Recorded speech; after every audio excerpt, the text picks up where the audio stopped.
Hemos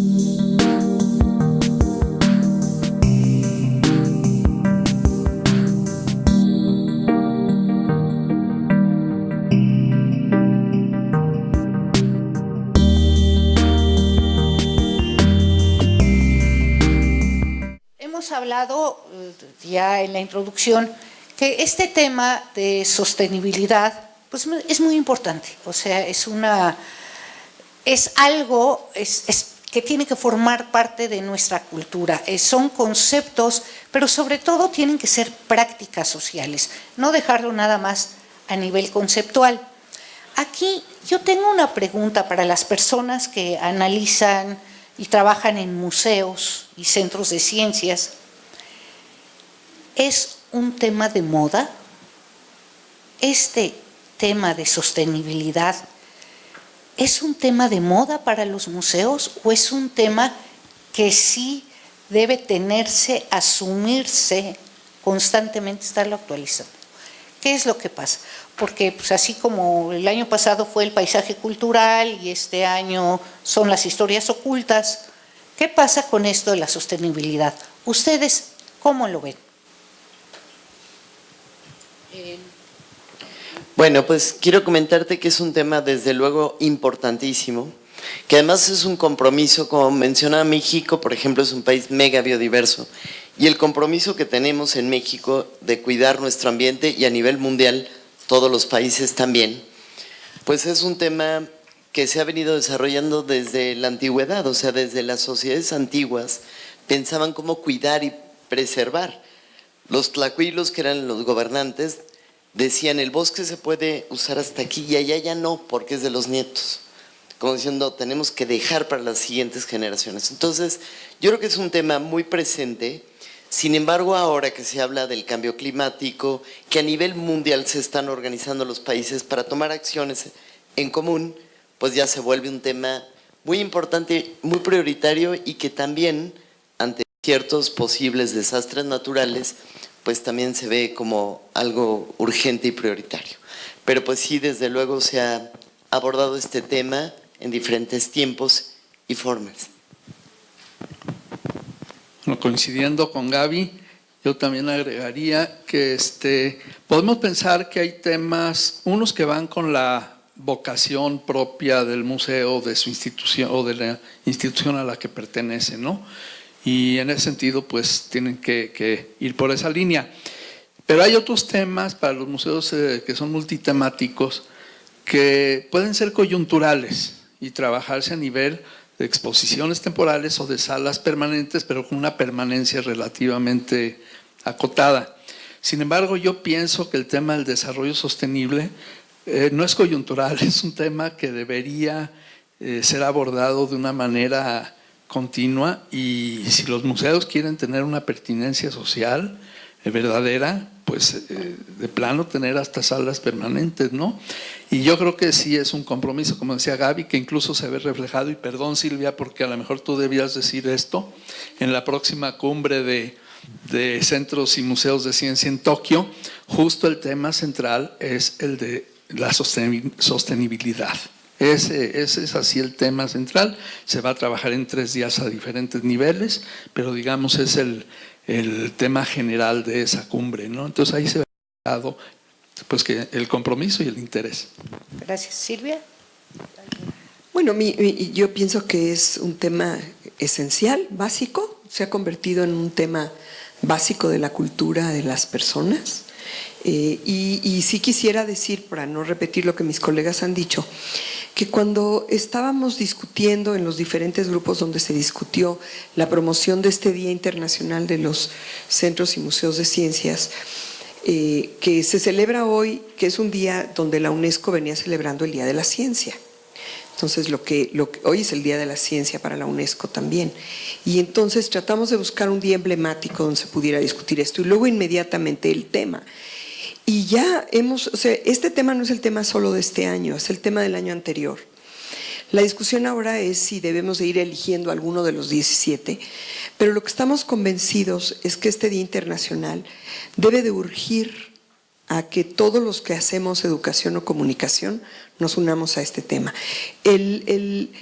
el tiempo está acotado. Los 17 Objetivos del Desarrollo Sustentable tienen un tema acotado una fecha acotada de cumplimiento, de logro. Y sí me parece que los museos, al menos aquellos que nos dedicamos al conocimiento y a la vida cotidiana y a lo que le importa a la gente, pues debemos de unirnos en esta cruzada donde el tiempo está acotado, porque el tiempo de supervivencia está acotado. No es porque se haya decidido que hay unas metas para una X fecha, sino porque es una urgencia real para la vida y la salud y el bienestar de la sociedad. Gracias. Bueno, nada más para complementar un comentario al respecto. Yo lo que pienso es que precisamente los museos tienen que quitar esa idea de que es de moda. No, porque no, estas cosas no son de moda. La percepción de la gente a veces dice, ahora vamos a hablar sobre este tema de la sostenibilidad. Nos ha pasado lo mismo con el concepto de biodiversidad, ¿no? De repente se convierte en el tema y en la palabra de los líderes de opinión, de los políticos, ¿no? Luego no entienden muy bien lo que significa, pero hablan de la biodiversidad. Igual pasa con la sostenibilidad. Esto es algo que desde los naturalistas, de los primeros naturalistas que exploraron este territorio tan diverso como es México, tenían muy claro lo que significaba lo que ahora manejamos con estos términos tan elegantes. Pero siempre ha existido, bajo otros nombres, bajo otros conceptos.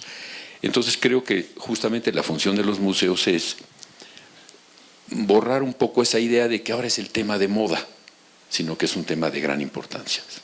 En ese sentido, este tema de gran importancia y que además influye en muchas acciones del ser humano, no debe estar circunscrito a museos de ciencias, ni a centros de ciencias. ¿Alguna opinión al respecto? ¿Qué ideas, por ejemplo, en un museo de arqueología, de antropología, de historia, de cómo abordo la sostenibilidad? Porque sí debe estar, ya sea de cómo se tenía hace tiempo o cómo se debe tener ahora, ¿no? Es un tema que debe pasar transversalmente en todos los museos y centros de ciencias, ¿sí? A ver. Mira, yo no estoy completamente de acuerdo contigo y no voy a tratar de explicar el por qué, pero sí quisiera decir, y creo que en este foro es importante, que los 17 Objetivos del Desarrollo Sustentable o Sostenible no son temas de historia natural. Y pues voy a leer nada más algunos de ellos, ¿no? Es fin de la pobreza, hambre cero, salud y bienestar, educación de calidad, igualdad de género, agua limpia y saneamiento, producción y consumo responsable, ciudades y comunidades sostenibles. Y ahí le paro, no voy a leer los 17.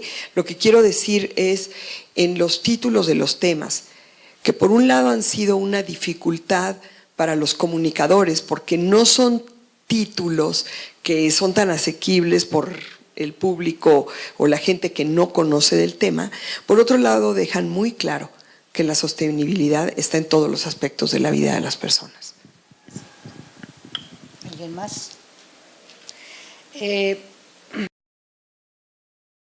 Tiene que formar parte de nuestra vida cotidiana, en nuestras prácticas sociales.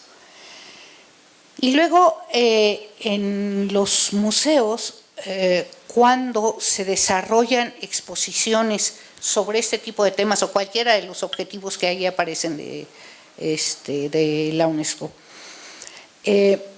siempre hay que escoger entre qué sí y qué no, qué se incluye, y en todo proceso de inclusión, pues desafortunadamente lleva a la par la exclusión. En un país tan multicultural como el nuestro, ¿qué sugieren, qué medidas tomar para ir sopesando esa inclusión, exclusión en los contenidos? Un ejemplo, hablamos nosotros de Universum, es un museo urbano, en una ciudad universitaria, en un entorno muy especial, y tenemos en México muchos Méxicos, muchos entornos. ¿Qué sugieren ustedes para que en estas presentaciones museográficas esos temas de inclusión y exclusión de alguna manera sean abarcadores? O sea, no que tú por estar en la ciudad no te enteras de aquí, o tú por vivir en el campo no te enteras de los otros problemas. ¿Han pensado al respecto? ¿Tienen alguna sugerencia? Bueno, justamente mencionas que Universum, que está aquí en la zona urbana, pero también está dentro de una reserva natural. Y entonces justo el Museo Universum, por un lado, tiene la senda ecológica para hablar de esos temas que son tan importantes, que dentro de una ciudad hay una zona ecológica que se preserva y que se cuida, por un lado. Por otro lado, tenemos exposiciones permanentes. Tenemos la exposición R3, que reduce, recicla y reutiliza, donde se abordan muchos de los temas que se pueden ver a nivel ciudad, pero también a nivel del campo. O sea, el tema se aborda a nivel regional, local y global, porque en realidad es un tema que se puede tratar en todos los niveles. Pero adicional a las exposiciones, por ejemplo, que pueden ser permanentes como la que tenemos en este momento, también, por ejemplo, una sala de biodiversidad habla justamente de toda esa parte importante de conocer la naturaleza y después de cómo se cuida. En un museo de economía, pues también, ¿verdad, Silvia? Porque estás hablando… Perdón. Bueno, pero digo, todos los museos de alguna manera hay eso. Ahora, en Universum también hemos tenido exposiciones temporales. A inicios de año tuvimos la exposición del cambio climático que nos trajo la Embajada de Canadá. Y a propósito del tema, pues tuvimos aquí mesas redondas, nos unimos varios museos de ciencias interactivos, bueno, los 4 museos de ciencia interactivos de la UNAM. Aquí está Anne Soler de Geofísica, del Museo de la Luz y del Museo de Geología, y hicimos diferentes talleres con los docentes para que a su vez transmitan a las escuelas. Y por otro lado también, pues hemos tenido muchas actividades como conferencias, mesas redondas. Entonces el tema se puede abordar de muchas maneras, y cuando viene el visitante aquí, que justamente nuestra misión es transmitir el conocimiento para el bienestar de la sociedad, y me encantó lo que nos dijiste, Julia, del conocimiento que transforma, pues es realmente ese el objetivo de transformar.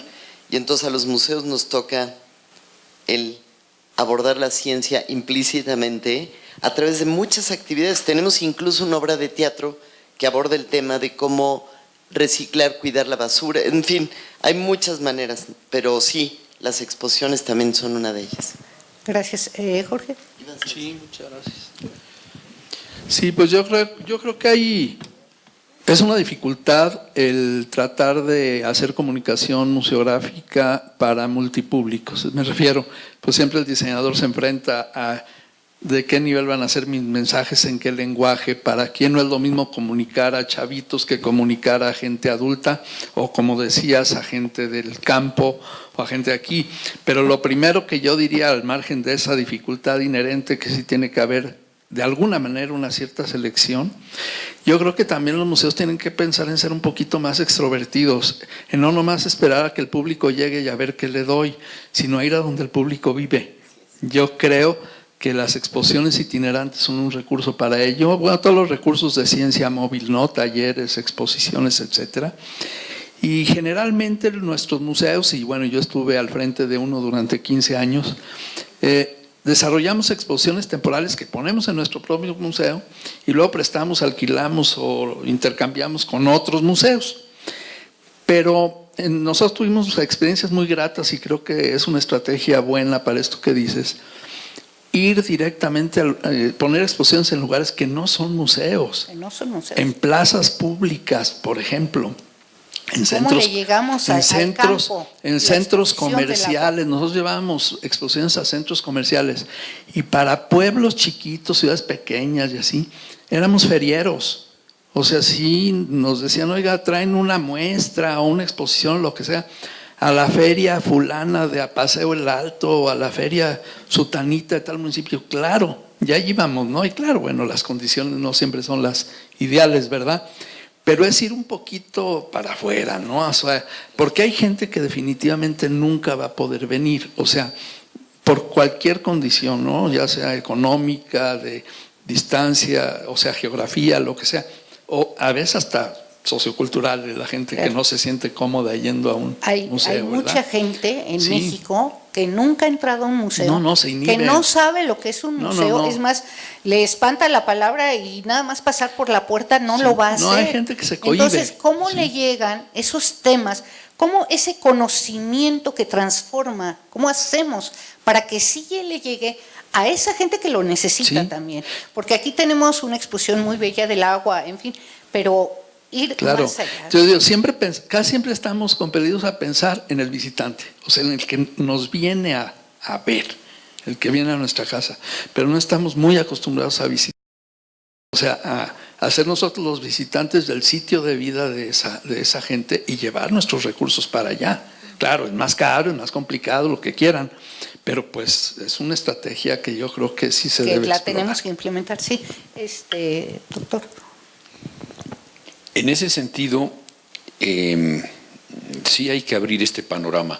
Y como bien decías, Luisa Fernanda, no nada más los museos, de alguna manera tienen este compromiso de educar, de comunicar, de informar. También los centros de ciencia. Es un compromiso que tenemos que compartir. Nos cuesta un poco más de trabajo en los institutos de investigación científica porque, bueno, hay ciertas reglas, hay que atender ciertas cuestiones, ¿no? Eso no quiere decir que no pensemos en la divulgación, ¿no? Entonces, quizá hay que seguir estimulando el que cada vez más investigadores, más académicos participen en esto, se involucren. Yo les voy a dar nomás un ejemplo para que vean que sí funciona. Hablando del agua, organizamos un taller en la Sierra Tarahumara con la gente de allá, con los campesinos, donde abrimos la discusión sobre la importancia de la calidad del agua en la alta montaña donde viven y a dónde iba a parar esa agua, por dónde pasaba, por qué campos de cultivos, cómo alimentaba parte de las comunidades vegetales y de la fauna asociada y cómo llegaba finalmente al mar y qué efecto podía tener. Y fue realmente muy interesante cómo la gente propia de esa montaña, de esa sierra, explicaba lo que hacían, cómo cuidaban el agua y por qué pensaban que era muy importante comunicar ese valor que le daban a este recurso por donde iba a seguir pasando. Entonces, lo digo nada más como un ejemplo de algo que nos funcionó estupendamente. Nos dimos cuenta de lo importante que era ir a donde están exactamente, ¿no? Y hasta pensamos que a lo mejor hasta un museo de sitio o algo, porque la gente de campo que tiene una gran tradición, que conoce muy bien el valor de los recursos, entre ellos el agua, son los primeros y los que más fácil pueden comunicar a los mismos, ¿verdad?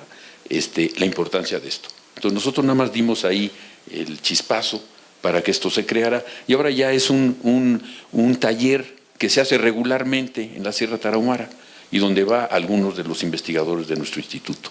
Muy bien, muchas gracias. Silvia. Sí, cómo no. Mira, yo quisiera destacar otro aspecto que me parece muy importante. Nada más para compartir un poco lo que hacemos. En el MIDE, en el Museo Interactivo de Economía, tratamos 11 de los 17 temas de manera explícita. No voy a ir uno por uno diciendo cómo, pero tratamos también de manera muy importante el 17, que es el de las alianzas para lograr los objetivos. Y les voy a dar un ejemplo y nada más con el título de la exposición, sin ahondar para poder expresar otra idea. Justamente en esta última Semana Nacional de la Ciencia y la Tecnología y gracias al apoyo de CONACYT, un poco para ir uniendo la importancia de los temas de hoy, de la jornada, gracias al apoyo de CONACYT desarrollamos una exposición temporal que se llama Economía y Bienestar, más claro que el agua.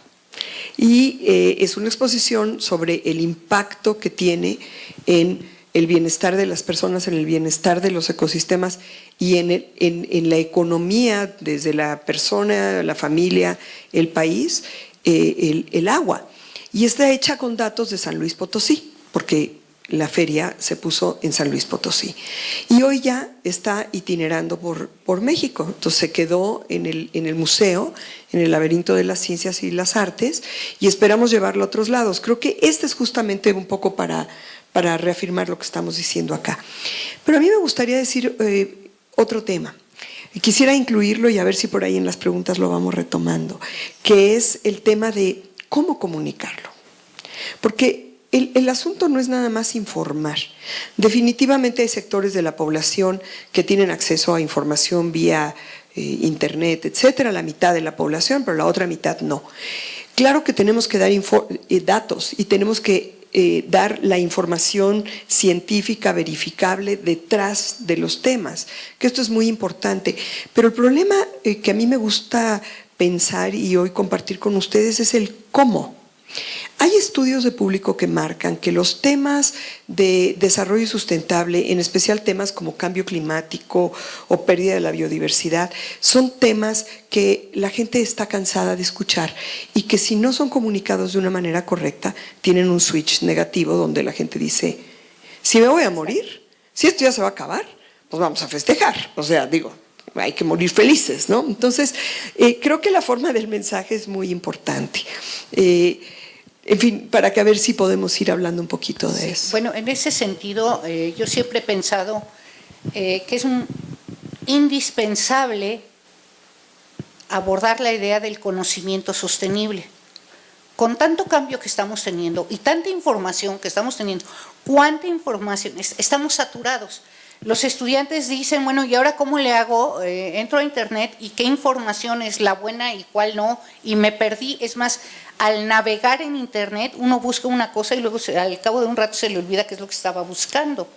Entonces, de un conocimiento útil, pero también sostenible, porque con tantos cambios que se están dando ahora, hay que tomar eso en cuenta, qué sirve y qué no sirve, ¿no? Bueno, el tiempo se nos agota. Gaby, no sé si quieres decir algo. Me decía el doctor Lot que quiere expresar una idea, aprovechar este foro para expresar una idea, y si le doy a él la oportunidad, pues yo creo que a los demás también, ¿verdad? Entonces, si están de acuerdo, doctor Lot. ¿Cómo no? Sí, hoy en la introducción hablaban de propuestas audaces. Son para todo, y el ICOM trata el próximo año las ideas y propuestas audaces en el museo. Yo traigo una. Bueno, yo les voy a hablar obviamente como un ejemplo, no porque lo demás no sea importante, de la reserva ecológica que está dentro del campus de CEU. Simplemente, no voy a hablar de la biodiversidad y de lo que tenemos aquí maravilloso, pero por lo menos sí decirles que el Pedregal de San Ángel, que está embebido en el campus de Ciudad Universitaria, es el flujo más joven de lava poblado por una ciudad como México. O sea, no es una casualidad, es un caso realmente extraordinario de la naturaleza que tenemos aquí y que tenemos que saber valorar la importancia que tiene el Pedregal San Ángel y el que lo debemos de cuidar. Qué mejor que esté dentro de un campus donde hay el conocimiento, donde hay personas que conocen sobre esto, que han trabajado sobre el Pedregal, muy diferentes aspectos, ¿no? Entonces, yo quería nada más leer esto para no perderme y no empezar a hablar como cuando uno entra a internet y que se pierde de lo que les quiero decir.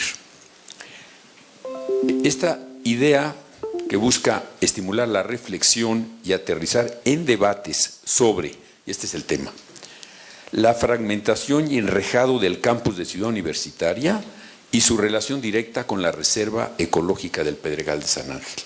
Es el tema que yo propongo.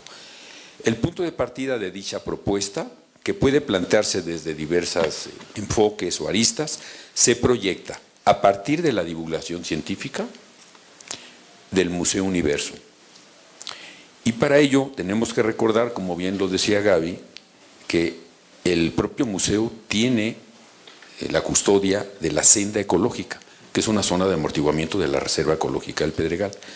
Junto a esa senda ecológica también vale la pena incluir otras dos zonas ecológicas de amortiguamiento, que es el Paseo de las Esculturas y desde luego el espacio escultórico mismo, ¿no? O sea que son partes muy importantes que están embebidas dentro de la Reserva del Pedregal. Estos tres espacios integran lo natural, o sea, la biodiversidad, lo cultural, la arquitectura y la escultura, y lo social, donde transitan los universitarios y visitantes.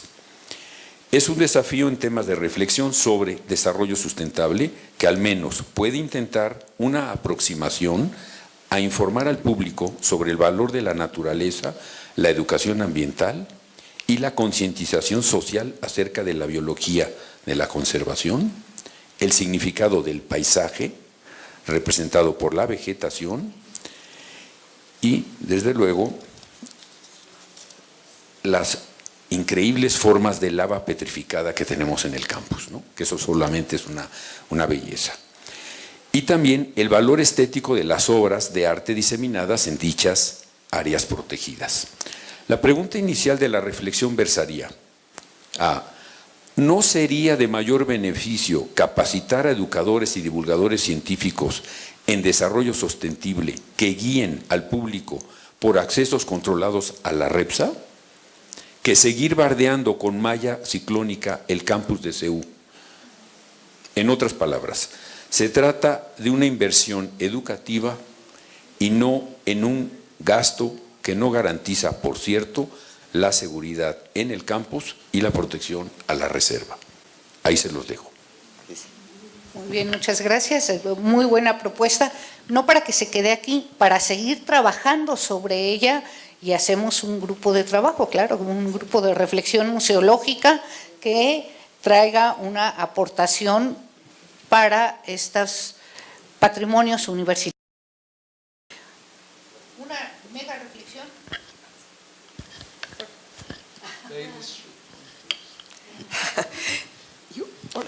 Bueno, justamente retomo totalmente lo que estás diciendo, Antonio, que es un compromiso de Universum y que además también lo trabajamos conjuntamente con los geos para hablar sobre la lava y sobre hablar de cómo la comunidad biológica, a partir de esa lava tan joven, fue surgiendo aquí el cuidado, y son varios temas. Nuestros anfitriones, que son los chicos que guían justamente las visitas, se están ahorita ya capacitando sobre varios temas que son muy importantes de abordar, y también podríamos pensar en adelante como un ejemplo esta parte que pudiera itinerarse para abarcar justamente las partes rurales también, y hablar de las comunidades de su lugar, cómo cuidar y preservar como un ejemplo a la naturaleza. Yo quisiera decir, hay una línea de trabajo que el equipo MIDE sigue, que es una línea museológica, es un pensamiento, detrás de él hay un sustento museológico, que a mí me parece que es muy interesante y que aplica muy bien para hablar de los 17 objetivos de manera multidimensional, que es la toma de decisiones. O sea, si nosotros podemos hacer que nuestros visitantes reflexionen sobre cuáles son las decisiones que ellos toman o que ellos aprueban o que ellos sancionan en torno a los 17 temas, y cuál es la información veraz y dónde puedo localizarla, dónde puedo encontrarla, que me permita tomar mejores decisiones. Es un poco como llevar los 17 objetivos a la vida cotidiana, es llevarlos a las cosas que a mí me importan y a las cosas. En el momento en que uno entiende cuáles son las cosas que te importan, empieza a ver cuáles son las cosas que le importan a los demás. O sea, no es una reflexión egoísta, es una reflexión realmente de participación social.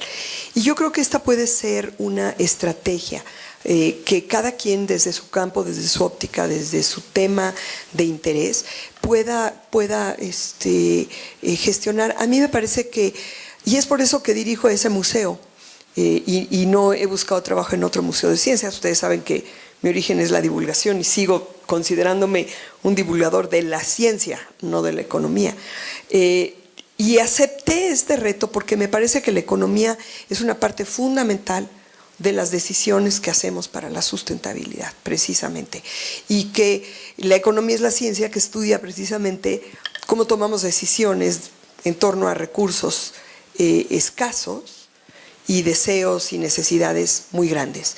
Entonces es en ese intercambio de lo escaso que es nuestro medio ambiente, que son nuestras relaciones sociales, que es nuestra capacidad de trabajo y la desigualdad que hay en el planeta, pues tenemos que tomar decisiones muy importantes para poder vivir en una forma sustentable. Entonces esa sería la idea que yo invitaría a incluir en nuestras comunicaciones.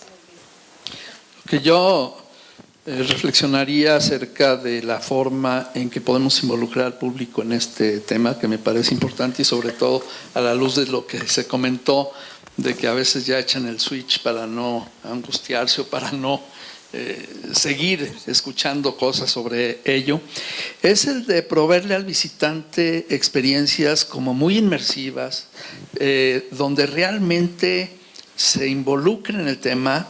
Si solamente nos quedamos en la provisión de información, desde el modelo de déficit, ¿verdad? O sea, en tratar de darles información, aunque sea por medios muy bonitos, audiovisuales y atractivos y lo que sea, realmente no vamos a lograr engancharla, no vamos a captar la atención del público ni lograr que se involucre en el tema de desarrollo y sostenibilidad a fondo, en todas sus vertientes, no nomás en la que tiene que ver con el medio ambiente, sino en la social, económica, etcétera. Y en ese sentido, yo pienso que sí tenemos que recurrir, y a veces no es ni barato ni fácil, a tecnologías que hagan que la gente se involucre, por una parte, en la toma de decisiones, en programas de simulación embebidos en las propias exhibiciones, donde tengan la capacidad de mover variables, de ver qué ocurriría si mueve una en relación con el desarrollo sostenible, what if, ¿no? O sea, ¿qué pasa si muevo aquí? Entonces, ¿qué consecuencias tendría? O si yo decido tal cosa de mi vida cotidiana, ¿qué ocurriría? ¿Qué efecto tendría? Porque un problema del desarrollo sostenible es que la gente no visualiza los resultados, las consecuencias de lo que estamos haciendo con el planeta a través de cómo vivimos a corto plazo. Son efectos a veces lejanos y a veces no cercanos no solo en el tiempo, ni siquiera cercanos en la geografía, ¿no? Yo oía ayer en la mañana veía un programa de televisión con Carlos Loret sobre la vaquita marina y la totoaba y todo esto, y decía un pescador de allá del Alto Golfo de California, decía, bueno, y si se acaban las vaquitas, a mí qué me importa, no dan leche, no dan leche, no se pueden comprar ni vender, pues se acaban y dicen que nos va a pasar algo a nosotros, no nos va a pasar nada. O sea, la gente no hace la relación causa-efecto. Los humanos estamos acostumbrados a relaciones causa-efecto muy inmediata, ¿no? No doy bien el paso y me caigo. Perdón, Elaine, no es cierto. No lo pensé, ya se fue. Pero de veras, casi nuestra visualización de consecuencias es relativamente cortoplacista, ¿no?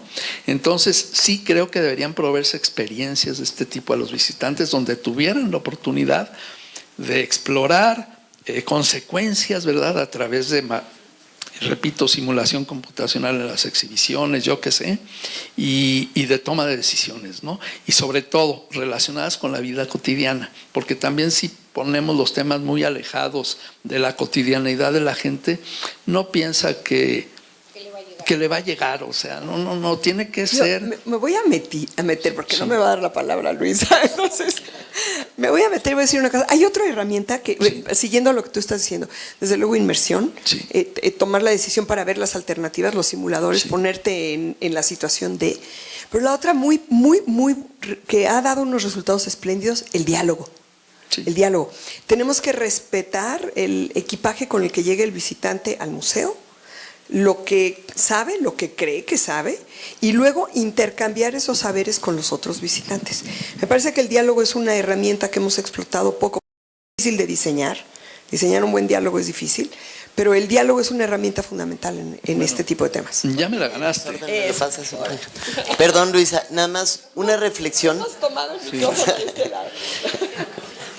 Una reflexión que justo mencionaba Antonio Lotto, de cercamos todo o educamos a la gente. Y les voy a decir algo, aquí en la Senda Ecológica, esa experiencia, Silvia, del diálogo y de lo que tú es de transmitir a diversos públicos, he de decirle que la gente también le interesa mucho el tema, y cuando conoce la comunidad ecológica, socioecológica que hay en el Pedregal, en ese momento, primero, ¿y yo qué puedo hacer?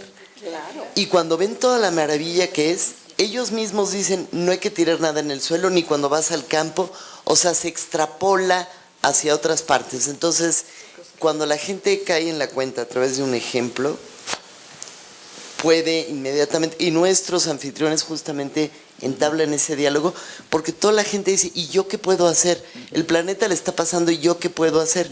Porque si no se toma la otra actitud de si ya no se puede hacer nada, pues nada.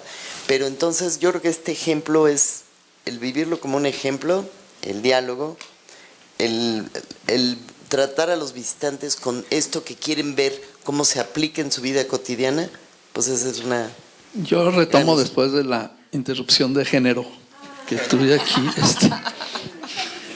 que muy bienvenida, pero como dice Silvia, nos conocemos y un gitano no le lee la mano a otro gitano, ¿verdad? No, porque yo iba a decir de otra manera algo similar a lo de Silvia, en el sentido de que deberíamos pensar que nuestras salas, de cualquier tema, pero bueno, me voy a referir al que nos ocupa, centros de actividad, yo le llamaría genéricamente así, pero espacios donde no se trata de exhibiciones de ida y venida con un visitante único, con un grupo pequeño de visitantes, sino donde hay una persona que específicamente está para promover debates, para explorar cuáles son los mitos de la gente acerca del tema, cuáles son los miedos que tiene acerca del tema, sus necesidades de información al respecto, qué opina, en fin, como estos espacios más vivos donde la gente puede dialogar, no solo con los guías o anfitriones, sino entre la gente, entre el visitante mismo, ¿no?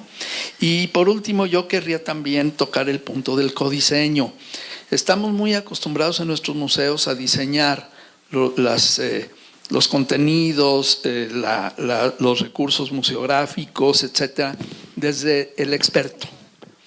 Sí, es decir, desde nuevamente la visión esta de déficit, desde el experto en el tema y en la museografía y todo, y no desde el público, no desde, caray, diría cualquier mercadólogo, desde el cliente, aunque perdón por la palabra en este recinto, pero sí, desde aquel a quien voy a dirigir mi servicio, ¿no? Y no estamos acostumbrados a preguntarle a la gente qué piensa, qué quiere saber, qué le interesa, qué los mitos, etcétera. Y en este sentido de desarrollo sostenible, yo pensaría, por ejemplo, un caso que podría hacerse, ¿no? ¿Qué tal si invitáramos a agricultores a una reunión con la gente, con los creativos y con la gente que va a desarrollar contenidos, a que los agricultores mismos digan, bueno, desde su punto de vista, en sus comunidades, lo que les puede afectar y que tenga que ver con desarrollo sustentable, qué podrían ellos, qué voz podrían aportar y que quisieran que el museo fuera su portavoz y que también él expresara esas cosas, ¿no? No tenemos codiseño, o sea, este concepto del codiseño, diseñar con, ¿sí? Con el visitante no lo tenemos. Creo que el museo sí tiene que repensarse. Oigan, ¿con este se oye? Es que ya lo... Es que ya no se oye. Tienen toda la razón. El museo tiene que repensarse. No podemos continuar con un museo del siglo XVIII en pleno siglo XXI. No podemos estar viviendo una globalización, una internacionalización y nosotros quedar dentro de nuestros cuatro muros.